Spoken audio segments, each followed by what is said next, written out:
Pas lagi diem, bengong, melamun, pernah nggak sih kita itu berpikir, kenapa ya kok kita itu begini-begini aja? Kenapa kok kita nggak berkembang? Bisa jadi kita itu nggak berkembang karena kita itu masih reaktif, bukan proaktif. Tapi apa sih reaktif dan proaktif itu? Reaktif adalah dimana kita itu memberikan sebuah reaksi kepada suatu hal, sedangkan proaktif itu kita sebagai orang yang menginisiasikan hal tersebut. Nah, orang-orang yang memiliki kebiasaan proaktif ini merupakan ciri-ciri dari orang yang efektif. Dalam bukunya Michael Gray yang berjudul Seven Habits of Highly Effective People, menyebutkan bahwa orang efektif itu memiliki tujuan yang jelas, fokus pada prioritas, dan berpikir win-win. Dan orang-orang ini memulainya dari satu hal kebiasaan yang bisa dianggap remeh atau kebiasaan kecil. Namun hal itu bisa merubah kehidupan mereka. Sebagai contohnya adalah bangun pagi. Tentu kita cukup relevan dengan hal ini karena kita sebagai mahasiswa akhir, kita biasanya itu begadang sampai malam hingga kita itu bangunnya itu agak kesiangan. Entah itu jam 5, jam 6, hingga alarm itu capek membangunkan kita hingga sampai jam 9.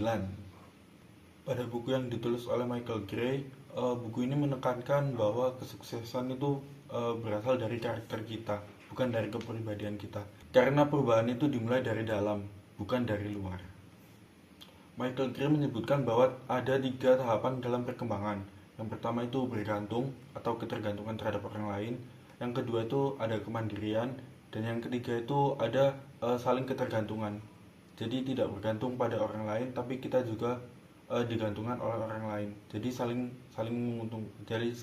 menggantungkan. Buku ini menjelaskan tentang 7 kebiasaan inti yang terbagi menjadi 3 fokus utama. Yang pertama ada kemenangan pribadi, yang kedua ada kemenangan publik, dan yang ketiga ada pembaharuan. Jadi pada kemenangan pribadi ini menjelaskan tentang fokus pada diri sendiri. Jadi saya yang mengendalikan diri saya sendiri. Ada 3 kebiasaan. Yang pertama itu be proaktif. Yang kedua ada begin with the end in mind. Jadi pikirkan hasil akhir juga. Jadi kita itu harus bergerak dengan arah. Kita memiliki tujuan, bukan asal jalan. Anjay. Yang ketiga ada put first thing first.